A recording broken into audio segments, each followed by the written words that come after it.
Hey guys, welcome to the Popcorn Junkies. If you are a film fan, a movie fan, a streaming fan even, we have the Popcorn Junkies as a film review and trailer reaction and series review part of the channel.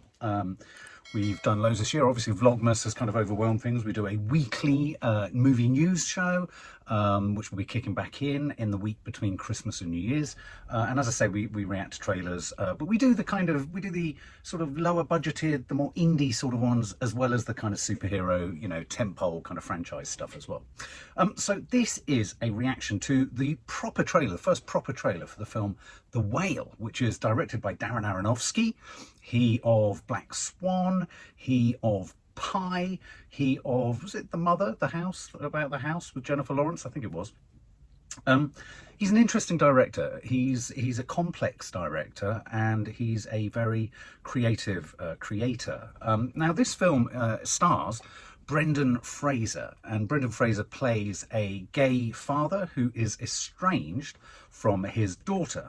And it's come in for a little bit of kind of stick recently, along the lines of, should an actor such as Brendan Fraser, who himself is not morbidly obese nor gay, should he be playing a morbidly obese gay man? And we talked about this on Coffee Moaning, which is our kind of morning news kind of series or show. And I'm of the opinion that's what actors do, isn't it? Actors act, and you don't have to have direct experience of everything in order to play a role. I mean, that would be a ludicrous kind of set of rules, wouldn't it? And acting would become an odd affair.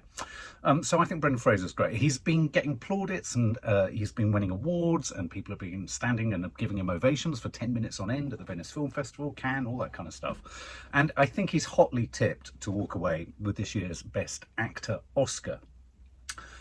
So this is going to be a compelling and a difficult watch. Me and Nadia reacted to the teaser, a very short teaser. Without further ado, I think we should watch this.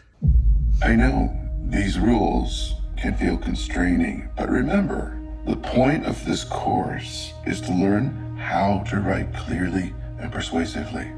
Think about that. Think about the truth of your argument. You're an amazing person, Ellie. I couldn't ask for a more incredible daughter. Are you actually trying to parent me right now? Who would want me to be a part of their life? You don't stay in touch with Mom? She really only tells me things about you. Why? Because that's all I want to know about. Why'd you gain all that weight? Someone close to me passed away, and it had an effect on me. You haven't seen her since she was 8 years old, and you're gonna reconnect with her? Sorry. I don't like this. This isn't a good idea. I'm sorry. You say you're sorry one more time, I will shove a knife right into you, I swear to Go God. ahead. What's it gonna do? My internal organs are 2 feet in at least. Why do you suddenly need to see her so bad? Why now? Liz. I'm worried that she's forgotten what an amazing person she is. I need to know that she's gonna have a decent life where she cares about people and that she's gonna be okay. I need to know that I have done one thing right with my life.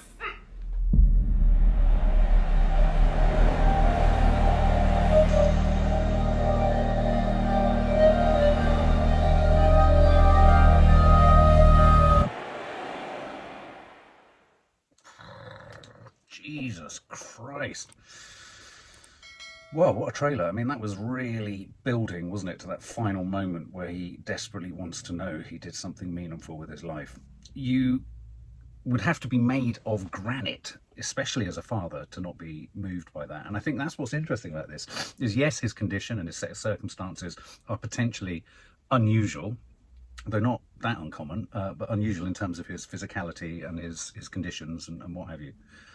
But that sense of absent fatherhood and that sense of involvement with your child and that sense of wanting the best for your child, even if sometimes the child's parent or the child themselves doesn't care for the way in which you want to care for them. So you could see her resistance, Sadie Sink's resistance, pushing against his desire to parent. I'm sure that he has many character defects. He's made mistakes. He's done things wrong. But that moment, and it's kind of, I'm getting echoes of the recent film starring Paul Mescal called Aftersun, which we've reviewed on the channel, which is again a sort of theme creeping through films at the moment. This idea of what fatherhood means, what the role of a father is, and how a father can influence or impact a daughter's life.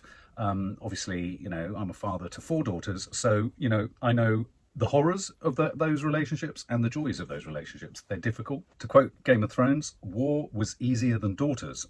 It really was. You know, there's huge rewards, but there's also there are huge gaps in how far you can relate to them in certain ways. You can only go so far. And I think this looks incredibly moving. Sometimes films where I think, you know, the Oscar possibility of them or the lead performance gets a lot of kind of accolades and attention. Sometimes what happens is what gets baked into the first time you see that performance is a sort of almost it's overblown, and so you're a little bit disappointed. You know, the performance almost suffers from the excess of positive promotion so that it could only fall short. I felt a little bit of that at the beginning. I was kind of looking at his prosthetics, I was looking at his hair, and then by the end he absolutely had me by the throat, and I was absolutely floored by that at the end, actually. Goosebumps and everything. So yeah, looking forward to it is not quite the right word, but I'm really relishing the prospect of seeing something that's really gonna affect me.